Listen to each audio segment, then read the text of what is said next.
Welcome to the Lovecars On The Grid podcast, your global motorsport roundup with me, Tiff Needell, and Paul Woodman. Welcome to Lovecars On The Grid, your global motorsport podcast roundup. There's plenty of road and rallying across the world to talk about. F1 news, Christian Horner, amongst other things. Daytona 500 it's kind of a bit of a funny one, that, because we're talking now at about lunchtime UK time, and it's just going to kick off. We will explain why, because there's a bit of an unusual thing on a Monday. WRC in Finland, Bathurst, the 12 hours in Australia, which was just epic.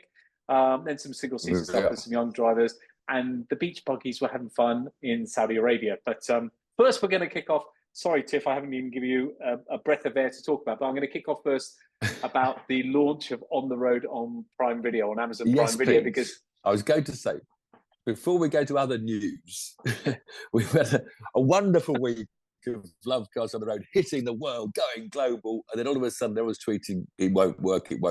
So you are the man now to explain to us, please, so we can spread the word as to what's going on with our it was just Prime TV. I was going to do it yesterday, but you know, with all these things, you expect the resolution to happen quickly, and you think, well, if I'm going to do a bit of tell people what's the problem, by the time that goes out, the problem will be resolved. But actually, the problem is only just being resolved now. The On The Road series 1 and 2, season 1 and 2, went live throughout 5 different countries: UK, Canada, Australia, New Zealand, and the USA. However, in the UK, it was under license with ITV. It's still on the ITV hub, as most of you guys know and have watched. That's just Series 1. Series 1. Series 1. Series 2 should be and is or will be on Prime Video. However, Series 1 was made available on Prime Video as well in error, not our error, but it doesn't matter whose error it is. It's irrelevant. But it was made available. So I sent an email to them and said, look, guys, just to let you know, Series 1's under license in the UK with ITV. So in their haste, instead of just removing Series 1 in the UK, they removed everything off the entire platform. Now, it seems that putting things back up on Amazon Prime is a lot more difficult than taking things down, because there's a process and it's got to tick so many boxes. And sadly, if you're in America, it was pretty unaffected. You still had season 1 and season 2 all weekend, which is great. But for the rest of us, UK, New Zealand, Australia, and Canada, just 3 episodes. But it was even worse than that, because when you look at it, it said unavailable, content unavailable. But actually, it wasn't unavailable. You had to scroll down, and then three episodes were available. But literally 10 past 12 today, and it's about 20 to 1 GMT now, but 10 past 12 we had an update saying it's all being refreshed, it's all being dealt with, and within the next 2 hours, so by the time this is live, should have all 6 episodes in the UK and all 12 episodes in those 4 other countries as well. So frustrating, such euphoria, you know, we're launching. I know, we're all excited, we're all tweeting, building up. 2 days to go, 1 day to go, 2 weeks to go, and then it doesn't go. But it's nice, and it's been great. Thank you for all the feedback. So many messages. I don't know about you, but I had so many messages. But I've had loads of messages, lots of them saying, when's it going to be like? What's going on? I can't get on. And you don't know what to say, because there's only so much you can say when you have no idea. But anyway, by the time this is live, your sound's a bit woolly. Just people don't like our sound. We get complaints. So you are not in the UK at the moment. So your sound's it's only a tiny bit woolly. Okay. Just to let people know, because we do our best. We do our best. Lovecars on the grid. Well, I went on Sam Moore's podcast. He's an YouTube automotive podcaster, and I went on his podcast, and the sound and everything was so much better. So we need to invest some money into our sound. If you want us to continue doing these podcasts, we will invest some money and get some decent sound and bring you a better experience. So let us know if you want us to keep doing these or not. Anyway, let's kick off. What news have you got? There's a bit of F1 news going on around the world. Well, not a lot of news. Not a lot of news. Obviously, Christian Horner's still headlines, and there could be a result, today or tomorrow, because as we'll say later in the programme, what's coming this week is, Formula One testing in Bahrain on Wednesday. So I would have thought Red Bull and everybody probably want to get it sorted. It's so difficult. It's a bit of you don't know what to read in the press, do you? But apparently Max Verstappen hasn't fully supported Christian. Now, what I don't know is that he hasn't come out. I don't know, what does that mean if he hasn't fully supported him? So that's put a bit of a slightly red flag up, and who really knows? We don't know. We're just waiting, and all will be revealed one day, sometime soon. What do you make of it all? No smoke without fire. Do you think he's a bit naughty? I never know. All these politicians, disc jockeys, everyone that gets cancelled and silenced when one little bit of controversy comes up. Obviously some lady is upset. She's been treated, in her opinion, badly by Christian Horner, so she's complained. Now, it's up to them to decide whether that's justified or not. Not for us. It shouldn't be us to decide. We shouldn't really speculate. Taking the evidence. The problem is you end up getting a personality that maybe doesn't warm himself to the public. So then when something happens like this, the public jump on him because he hasn't been particularly. Yeah, he's a controversial graceful figure. Yeah, he's a Marmite. He's a Marmite character. With the Times dig up everything. He's always been, a character. So there's really a lot of people hoping he goes. Is this the beginning of the end for Red Bull? Oh, I don't think so. I think they'll be fine. They'll be fine. We'll see. Well, that's interesting. The next thing, of course, this week, the other news was all the cars are launching their colour schemes and their cars. And the thing about Red Bull, whereas everybody else has sort of copied Red Bull's side pods from the last year, and now Red Bull have come out with something that's apparently I can't see the differences. One of the journalists says it's actually copied a bit what Mercedes had, some of it, not all of it. So they've changed their side pods while everybody else is chasing what they had. It's quite funny. So whether they'll shoot themselves in the foot by trying to be too clever and making a different side pod, who knows? And of course the testing won't reveal anything. We've got 3 days testing Bahrain this Wednesday, Thursday, Friday, and the times, what do they mean? We don't know. So the main writing is all about the colour schemes. They're all coming out mainly black now because they're all saving the weight of paint by having the black carbon exposed on as much bodywork as they can while still pleasing the sponsors. So a lot of complaints, all the cars are mainly black now. Aston Martin are all green, but it's a very dark green, to be honest. And sometimes on the telly, it looks black anyway. So it's just Ferrari. They would carry an extra 10 kilos rather than not paint their cars red. So Forza Ferrari for still looking red. But that's main complaints, the cars are too black. I wonder if a bit of a minor thing. Because exposed carbon fibre, you can't do colour in exposed carbon fibre. But you can do a colour. So I wonder if the green is exposed carbon fibre because you can actually do a dark green. But you can't do bright reds. Heavier. I think that's heavier. I think those, Pagani has coloured carbon fibre, a lot of the carbon, but I think it adds weight. I think it's not as light as pure carbon fibre. I'm amazed the weight is that much. And surely if you've got a George Russell, he's going to weigh more than obsessed. I know. They're obsessed. They're obsessed. Well, there is a weight for the driver. So it's the chassis, the driver, they have to allow absolutely 82 kilos. The driver has it, but some of the drivers are still overweight, I think, the taller ones, so it's still a problem. Weight, but those engineers are obsessed with every ounce, aren't they? Sorry, gram, not ounces anymore. Every gram they're obsessed with.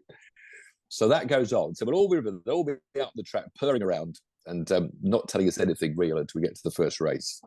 Sometimes reliability is important. I think teams that struggle with reliability, they're a bit on the back foot when it comes to the first race. It's always impressive to see who does the most laps and gets the most laps in. Remind me what new drivers... all the news. On Formula One, remind me what new drivers we got in this season, or is it still the old Magnussen and Hulkenberg and Ricciardo and Bottas? Nobody's changed. The first year for donkeys, nobody's changed. Boring. That just doesn't give us anything exciting to look at, like a young driver coming in.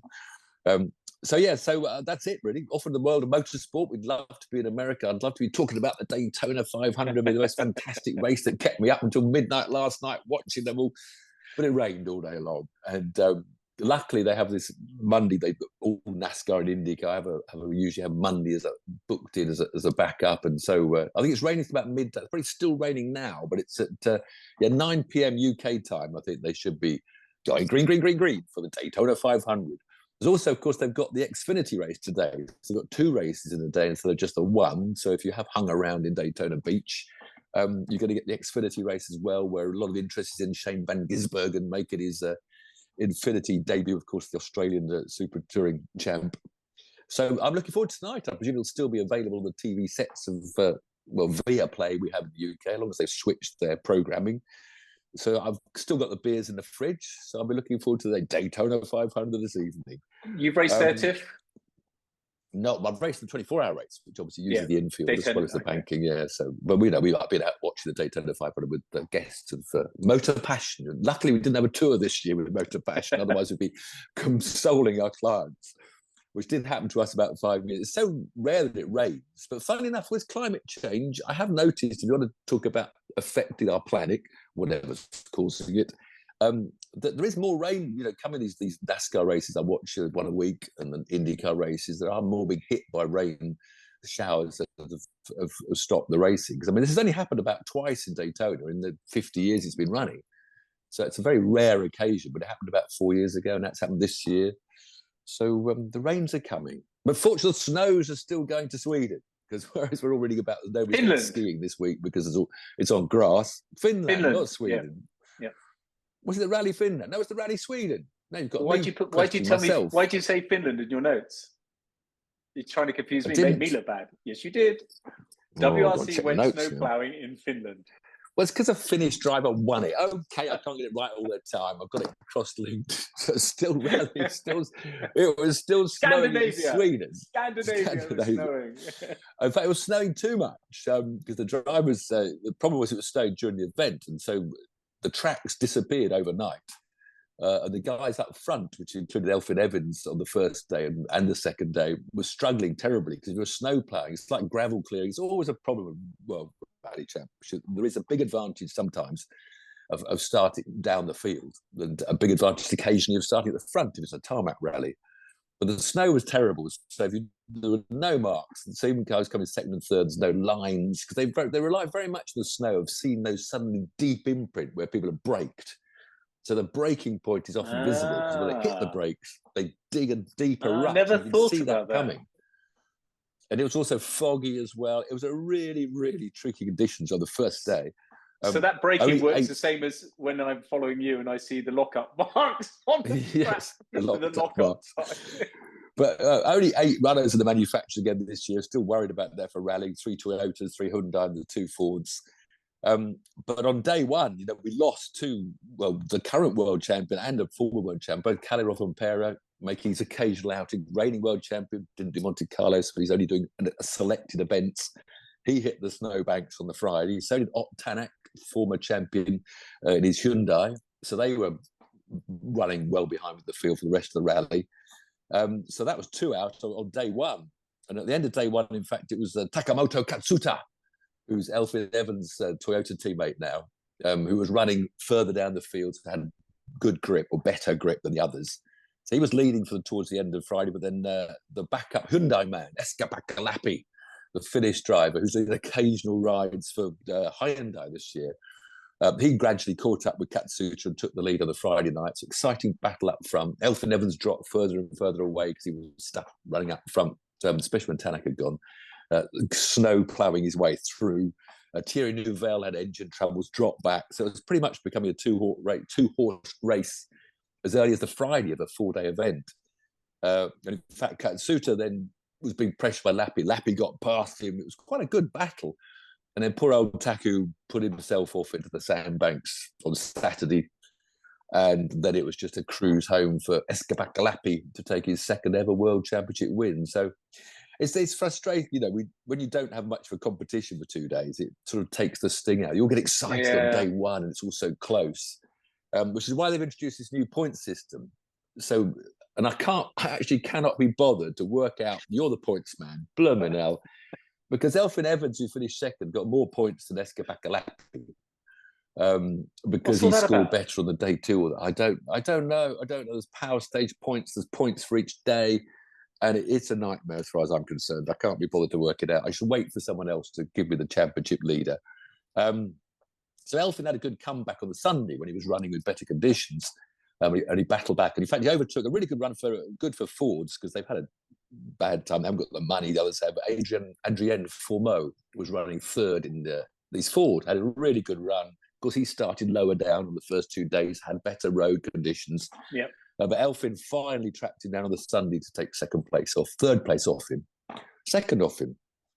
Get myself confused now. Took second off him. And then, but Fourmeau had a podium for Ford, which was really good for Ford. Thierry Neuville managed to get through to fourth place, sort of surviving but catching up towards the end when his engine problems were sorted. So fifth overall was the WRC2 winner, Oliver Solberg, which was an amazing drive for him.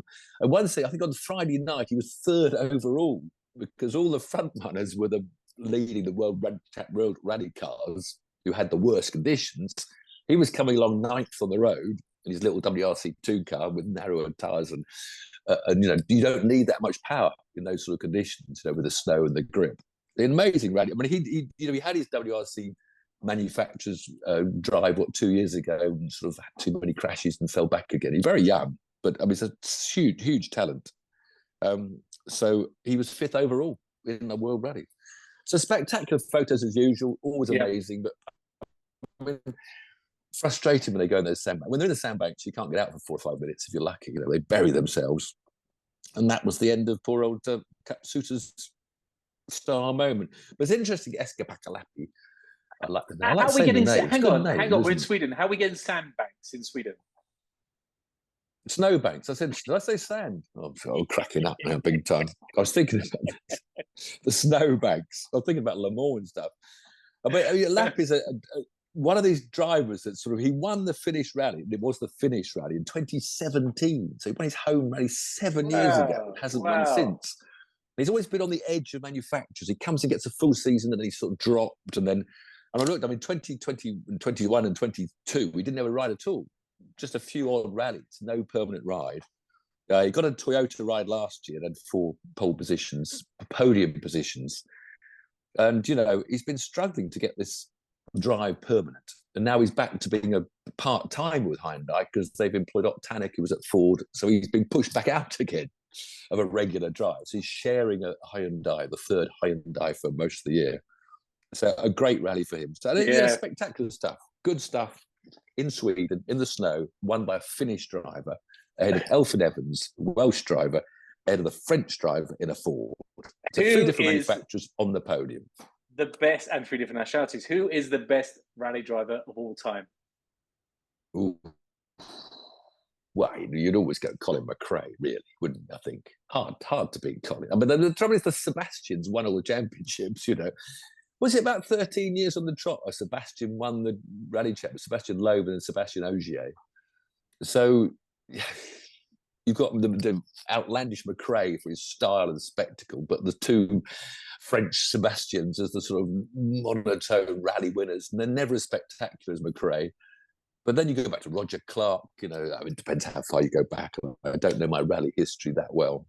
I'd obviously go Colin McRae, but it's probably Sebastian. Yeah, Loeb. I think so. So, I think it'd be hard to argue against that. Okay, where are we going next? We're going to... We go down under. We go from down under, mate. North Pole down to the South Pole, or Australia at least. So this amazing Bathurst, Tropic of Cancer. Capricorn? Tropic of Capricorn or Cancer? Oh my goodness! You're as bad as me now. Snow or sand? Sand or snow? Tropic of Capricorn. Yeah. Oh my goodness, my geography. But anyway, we're down under in Bathurst. It's amazing Bathurst. It's around the World GT3 Championship and GT4. 30 cars around the Bathurst tour, starting in the dark. So I love that because we can see it live in England when you wasn't in the middle of the night. Amazing scenes. The sunrise comes up. So it's an amazing track, which I've never even driven around, let alone raced around. A punishing circuit up in the mountain with so many twists and turns. Yeah, it's very twisty turning, quite narrow in places as well. But like all motor racing now, we've gone fully American because it's pace cars. In any instant now, whether it's a Formula 4 race in the United Arab Emirates or a Grand Prix, any instant now we go to full course yellow pace cars, which has for the spectators the advantage of keeping everybody packed together. You can't pull a lead out, which is it's frustrating as a driver when you work your socks off for an hour to get a 6 or 7 or 10 second lead. But why not bother to do that? You've got a full car. So we ended up after 11 and a half hours with 7 cars still on the lead lap when a caution came. So we did have a fantastic last 20 minutes, 7 cars. Nose to tail. Although in fact the winning Porsche 911, driven by the Australian local hero Matty Campbell, pulled out quite instantly an easy lead. Looked like to be the car to beat and stretch his lead quite quickly with Lawrence Van Tour and Anthony Guven as his co-driver. So great win for the Aussies. Porsche 911. But the battle over the last 15 minutes between the second to fifth place, the Mercedes, an Audi, a Porsche and a BMW, wonderful variety, all hammering. There was a good overtaking manoeuvre that pushed one backwards and forwards. I can't remember who. But Valentino Rossi was briefly, he was sharing he wasn't driving at the end, but his car was the BMW in the pack. And he was on the podium for a minute and third, and then he was back in fifth. There's a lot of drama going on. So great entertainment. Quick mention, ninth overall and winner of the Pro-Am was the Porsche 911 teammate of the winning Porsche 911, where Harry King, the young British driver who's going up and up the international world. I hope I'll see him win Le Mans. I told you, he was an instructor at Thruxton when he was a young, cheeky kid. Just beginning he did Janettas, I think he was doing. Then he moved up to the Porsche and won the British Championship. Lovely lad. And I said to him, I look forward to seeing you win Le Mans in about, I don't know what year it'll be, about 2030, but hopefully Harry King will get to that top rank of Porsche lads. I hope he remembers that. I hope he remembers that little bit of encouragement, and because you always encourage and motivate. For those who don't know, off camera as well. He loves doing this podcast, but you're always so supportive of particularly British drivers, but any drivers, young drivers. Young drivers. They're down at trucks and so many racing schools. Earning a bit of money because they can't. But in fact, sadly, there's less and less of these young drivers, active instructors around. Not just Thruxton, the other schools, because they're all rich kids. And their dads, they don't need to work to survive, whereas they're so rich, most of the young drivers come up the ladder. So I support them even more, those that haven't got much. Like Adam Christodoulou won the GT4 category in a Mercedes, part of the winning team. So he's a young boy, he's a Greek-British kid that had enough money to get him to Formula Ford, Formula Renault, and then just ran out. And he's earning money racing GTs around the world. I love to see that. Yeah, me too. Absolutely. So that's the Bathurst 12 hours. And then we go a bit further down south. I don't know which Tropic of Capricorn or which Antarctic or Arctica. I think it's the Antarctic down there. To New Zealand. There was these 3 single-seater championships. All the youngsters, kids, we talked about this last year, all the spending 5 weeks away from home. It's all well and good to say about their mums and dads, their parents spending the money, and they do typically come from wealthy families, but it doesn't matter if you're talented and you've got that opportunity. Good for you. Yeah. Good for you. Absolutely. But no, the Polish British kid, this Roman Belinsky, tied up the what's it called, the Oceania Formula Regional Oceania Championship. In fact, he ended his last race, the most spectacular. I think it's on YouTube today.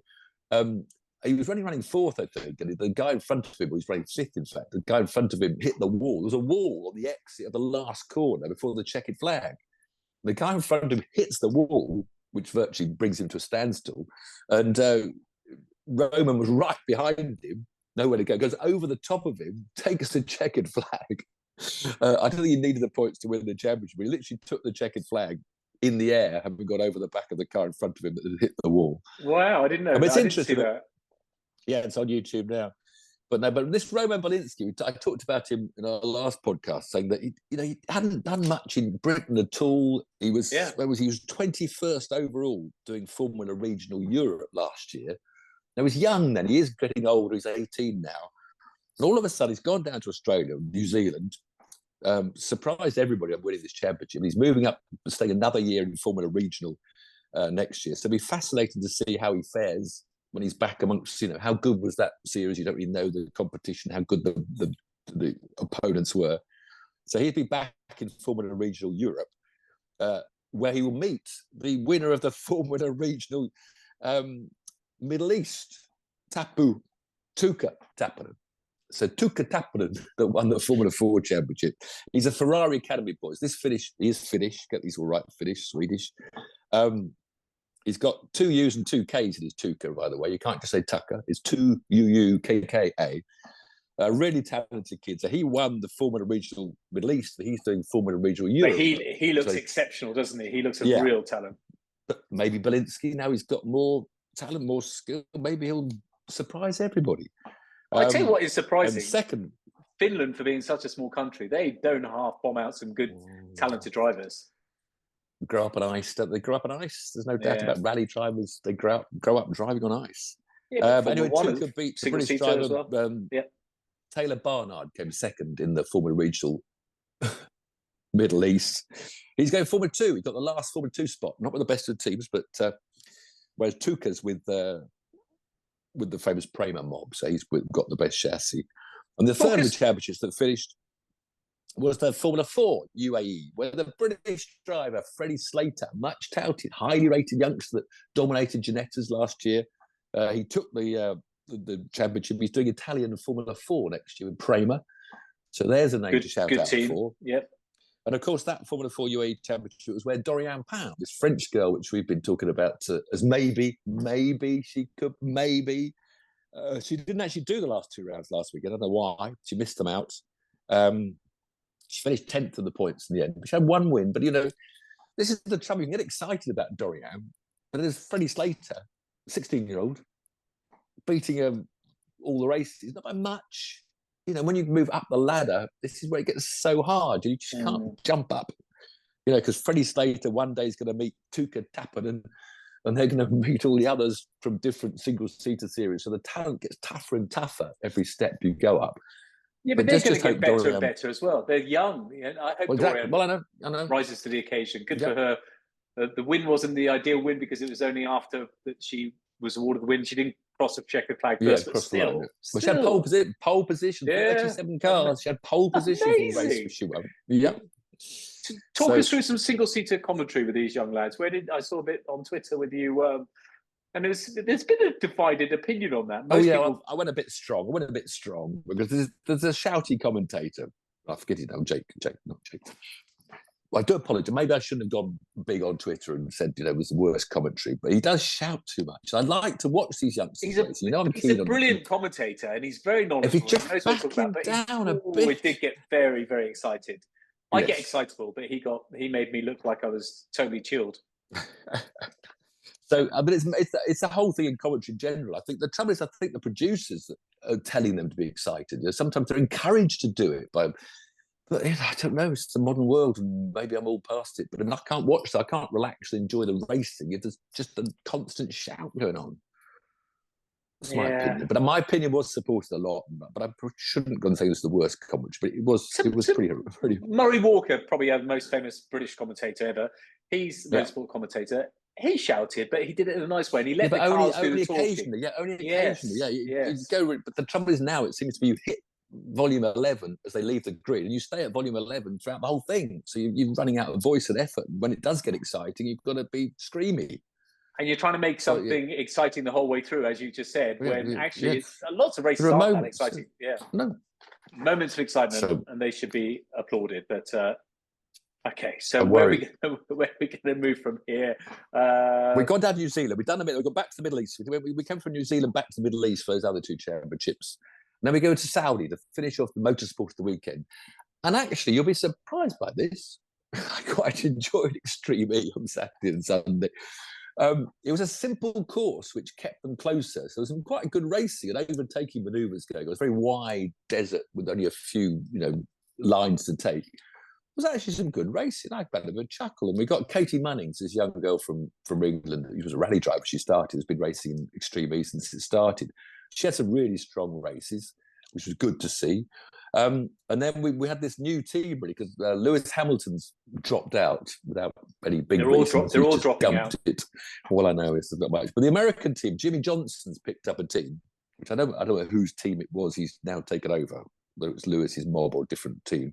Anyway, he's at Daytona, so he couldn't race. So he brought in, this was the highlight of the telly for me, he brought in Travis Pastrana, who's this character, the most wonderful stunt driver, rally driver, loop-the-loop driver, lunatic driver, who was entertaining. He was overtaking people and waving at them, and his commentary was always good. And he brought with him for Jimmy teams this 19-year-old American girl, Gray Ledbetter, if I spelt it right, I hope. So she was pretty amazing. She does nitro racing with Travis Pastrana, which is this sort of showboating, parading, exhibition racing. She was really impressive. 19-year-old, straight in the desert. There's the car. Get on with it. So there's some good overtake. Good. I did enjoy it, but good. I think the track helped.